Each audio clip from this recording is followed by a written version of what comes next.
ETF index mutual funds నేర్చుకుని stock మార్కెట్లో రాణించాలనుకుంటున్నారా? వెంటనే ఈ నెంబర్కి కాల్ చేయండి.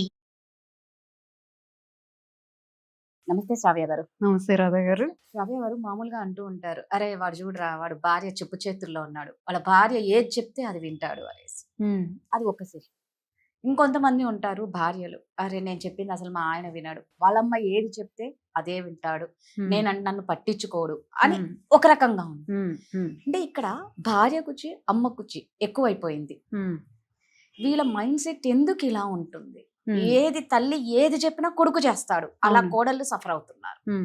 భార్య ఏది చెప్పినా ఈ భర్త చేయడం వల్ల తల్లి సఫర్ అవుతుంది. చెప్పేవాళ్ళు ఎవరైనా చెప్తానే ఉంటారు, ఎంత వినాలి, ఎంత ఇంప్లిమెంట్ చేయాలి, ఎంత సర్ది చెప్పుకోవాలి అనేది ఒకటి ఉంటుందండి. ఇంకనండి ఈ అమ్ముకూచి అన్న వర్డ్ వాడారు కదా మీరు, అలాంటి మగవాళ్ళండి కొంచెం పేషెన్స్ చూపిస్తే భార్య కూచి అయ్యే ఛాన్సెస్ ఎక్కువ. కొంచెం పేషెన్స్ చూపించాలండి, ఎందుకంటే మదర్కి అంత సరెండర్ అయిన మెన్ కొంచెం ఓపిక ఆ మదరింగ్ లాగానే మనం కూడా చూపిస్తే మోర్ అంటే ఎక్కువ ఛాన్స్ ఉందండి. అలాంటి వాళ్ళు భారీ మాట ఎక్కువ వినే ఛాన్సెస్ ఉన్నాయి. బట్ టేక్ టైం, కొంత టైం అయితే పడుతుంది, కొన్ని సంవత్సరాలు అయితే పడుతుంది. ఈ భార్య మాట వినే భర్తల పరిస్థితి, వాళ్ళమ్మ పరిస్థితి ఎలా ఉంటుంది? అదే అండి, అంటే కొంత స్ట్రగుల్ అయితే ఉంటుందండి. ఎలా అంటే మగవాళ్ళు నలిగిపోతూ ఉంటారు ఈ విషయాల్లో. ఎవరి మాట వినాలి, ఇద్దరి మధ్య నలిగిపోవడం. అదే మదర్ ఒక పక్క, వైఫ్ ఒక పక్క, ఇద్దరు పాయింట్స్ జెన్యూన్ అవుతాయి ఒక్కొక్కసారి. అమ్మ పాయింట్ కరెక్టే, వైఫ్ పాయింట్ కరెక్టే. అలాంటప్పుడు స్టాండ్ తీసుకోలేరు, ఎవరి వైపు వెళ్ళలేరు. సో అలాంటప్పుడు ఎక్కువ ఫ్రస్ట్రేటింగ్గా ఉంటుంది ఎవరికి, వైఫ్కి, మదర్కి. నన్ను అడిగితే అండి ఎవరో ఒకవైపు తిరిగిపోవడం బెటర్. ఈ మిగిలిన వాళ్ళకి అట్లీస్ట్ మెంటల్ ప్రిపరేషన్ వస్తుంది. ఓకే అటు వెళ్ళిపోయావా, అటు వెళ్ళిపో అంటే ఓకే సరే వైఫ్ మాట వింటాడు కదా, లేకపోతే సరే ఆ అమ్మ మాట వింటాడు కదా ఇతను. అది బెటర్ అనిపిస్తుంది అండి నాకు. అంటే ఇన్ మై ఒపీనియన్ ఎవరో ఒకరి సైడ్ తీసుకోడు, అండ్ అది జెన్యూనా కాదో కూడా చూసుకోవాలి. సో దీనివల్ల ఇంట్లో నాకు తెలిసి ఆల్మోస్ట్ చీటికి మాటికి గొడవలు వీటి వల్లే అవుతాయి. అవునండి, అవును. సో ఫ్యామిలీ అంతా డిస్టర్బెన్స్ లోనే ఉంటారు, వాళ్ళు ఎప్పుడు డిస్టర్బ్ గానే ఉంటారు కదా. ఇంకా ఈ పిల్లలు కూడా అలాంటి వాతావరణంలో పిల్లలు పెరిగితే ఇంకా పిల్లలు ఏం నేర్చుకుంటారు? పిల్లల ముందు అదే అండి, పిల్లల ముందు ఏం జరిగినా ఇలాంటి కాన్ఫ్లిక్ట్స్ కానీ, ఎస్పెషల్లీ నాన్నమ్మకి అమ్మకి, అంటే పిల్లలకి నానమ్మ అవుతారు కదా. ఎప్పుడైతే నానమ్మ అమ్మకి ఇలాంటి కాన్ఫ్లిక్ట్స్ అవుతున్నప్పుడు వాళ్ళకి ఎగైన్ అండి ఆ పెళ్ళి అనే మా కాన్సెప్ట్ మీద ఒక లాంటి అపోహలు వస్తాయి. ఒక పెళ్ళి అయితే ఇలా ఉంటుందా, అత్తలు ఇలా ఉంటారా, ఆడపిల్లలకైతే ఇవన్నీ అబ్జర్వ్ చేస్తారండి. ఒక పెళ్ళి చేసుకుంటే అత్తలు ఇలా ఉంటారు, లేకపోతే ఈ గొడవలు ఉంటాయి. చిన్నప్పటి నుండి దానికి అలవాటు పడిపోయో, లేకపోతే ఒక మెంటల్ ప్రిపరేషన్ వల్ల సేమ్ అండి అన్అవేర్నెస్తో అలాంటి రిలేషన్షిప్స్లోకి వెళ్తారు. సేమ్ అలాంటి అత్తయ్య రావడం, లేకపోతే సేమ్ వీళ్ళ ఫాదర్ లాగానే ఒక మమ్మ బాయ్ రావడం. బికాజ్ వాళ్ళు అలాంటిదే చూశారు, అలాంటి కండిషనే ఇంట్లో. ఫాదర్ అమ్మ మాట వినడం వలన వీళ్ళకి వచ్చే అమ్మాయిలు అయితే మా నాన్న కూడా ఇలానే కదా, that was normal for her. ఆమెకి అది నార్మల్, మమ్మ బాయ్ అనేది ఆమెకి నార్మల్.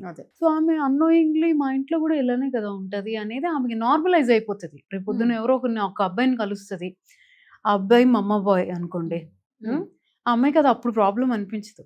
ఎందుకు, ఇంట్లో నాన్న కూడా mamma boy, that was normal for her. ఆమెకి ఎప్పుడు ప్రాబ్లం వస్తుంది, పెళ్ళి ముందుకెళ్ళి ఆమె ఇన్వాల్వ్మెంట్, ఎవరైతే అత్త ఉంటారో అత్త ఇన్వాల్వ్మెంట్ అవుతున్నప్పుడు అప్పుడు తనకి అర్థం అవుతుంది ఇదంతా కూడా. నాకేమనిపిస్తుంది అంటే ఫస్ట్ మనం కూడా పేరెంట్స్ ఎందులో ఇన్వాల్వ్ అవ్వాలి, ఎందులో ఇన్వాల్వ్ అవ్వకుండా ఉంటే మేలేమో భార్యాభర్తల మధ్య.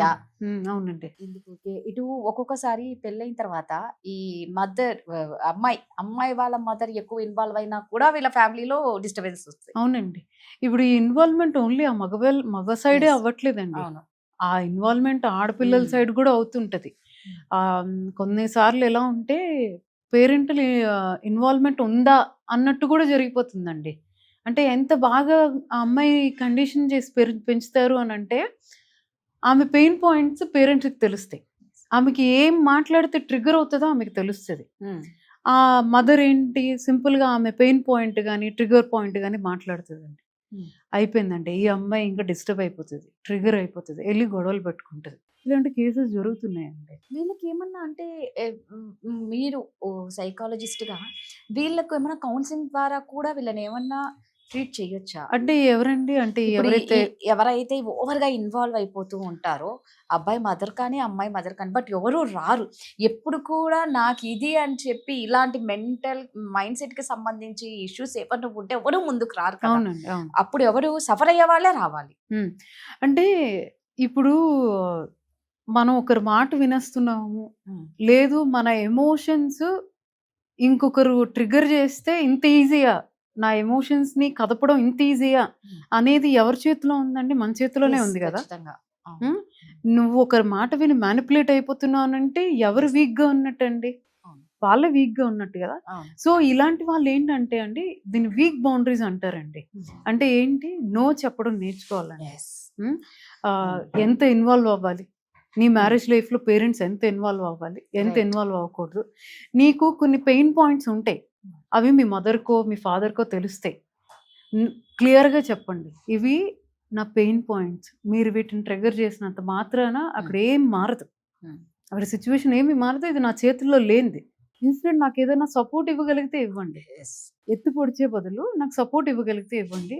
మీరు ఇవాళ మీరు ఇప్పుడు నన్ను ట్రిగర్ చేసినంత మాత్రం, నేను ట్రిగర్ అయినంత మాత్రం అక్కడ ఏం జరగదు, ఏం మారదు. ఎందుకంటే దాని కంట్రోల్లో లేని, మన కంట్రోల్లో లేని వాటి కోసం లేని- ఆలోచించకూడదండి. అవును. మన కంట్రోల్లో లేని వాటి కోసం, ఏవి మన కంట్రోల్లో ఉంటాయో దానికోసం ఆలోచించుకుంటే ఎమోషనల్లీ చాలా మెంటల్లీ పీస్గా ఉంటాం. కరెక్ట్ శ్రావ్య గారు. ఏదంటే అతివృష్టి అనావృష్టి అంటూ ఉంటారు చూడండి. కొంత పేరెంట్స్ ఏమో అసలు ఏవి పట్టించుకోరు, దానివల్ల సఫర్ అయ్యే పిల్లలు ఉంటారు. కొందరేమో వీళ్ళ పాత్రనే ఎక్కువ అవును, ఉంటుంది. అవును, దానివల్ల ఇక్కడ ప్రాబ్లమ్స్ వస్తాయి. అవునండి. రెండు చాలా ఇబ్బంది పెట్టే ఇన్సిడెంట్స్ Yes. అండి, రెండు కూడాను. ఇప్పుడు ఇన్వాల్వ్మెంట్ లేని పేరెంట్స్ ఉంటారండి, ఇర్రెస్పాన్సిబుల్ గా ఉంటారు. అవసరమైన దగ్గర నిలబడాలి. ప్రెగ్నెన్సీ టైంలో కానీ చూసానండి అట్లాంటి కేసెస్. ప్రెగ్నెన్సీ టైంలో ప్రాపర్ హెల్ప్ లేకపోవడం కానీ, ఆమెకు అవసరమైనప్పుడు మన ఆడవాళ్ళకి చాలా ఉంటాయి కదండి, ఆ టైంలో హెల్ప్ లేకపోవడం, హెల్ప్లెస్గా ఉండడం, అది ప్రాబ్లమే. ఓవర్గా ఇన్వాల్వ్మెంట్ కూడా ప్రాబ్లమేనండి. ఓవర్ ఇన్వాల్వ్మెంట్ గొడవలు వస్తాయి, కంట్రోల్ చేయడానికి చూస్తారు ప్రతి దాంట్లో. మీరు ఇలా చేయొచ్చు కదా, ఇలా చేయొచ్చు కదా అని. మీకు ఎప్పుడైతే స్ట్రాంగ్ బౌండరీస్ ఉంటే ఏంటంటే నో చెప్పాలి అంటే, నో చెప్పడం ఇన్ ద సెన్స్, మీకు ఇష్టం లేని మాటలు, మిమ్మల్ని ట్రిగ్గర్ చేసే మాటలు కూడా, నాకు ఇది ఇబ్బంది పడుతుంది, మీరు మాట్లాడద్దు, మీరు ఇట్లా మాట్లాడినంత మాత్రాన ఏం మారుతుంది. ఇలా ఒకసారి చెప్పండి, 2 సార్లు చెప్పండి, నెక్స్ట్ టైం నుంచి అర్థమవుతుందండి. ప్రతి ఒక్కరి ఇళ్లలో నాకు తెలిసి 90% ఇళ్లలో ఉంటాయేమో అవునండి, శ్రావ్య గారు ఇలాంటి అవును. ప్రాబ్లమ్స్ అయితే ఖచ్చితంగా. శ్రావ్య గారు చెప్పినట్టు ఫస్ట్ నో చెప్పడం నేర్చుకోవడం చాలా ఇంపార్టెంట్. ఎన్నో ప్రాబ్లమ్స్ కి సొల్యూషన్ ఒక నో ద్వారా no. వస్తుందేమో. అవునండి, కరెక్ట్, ట్రూ. థ్యాంక్ యూ అండి. Thank you. Yeah.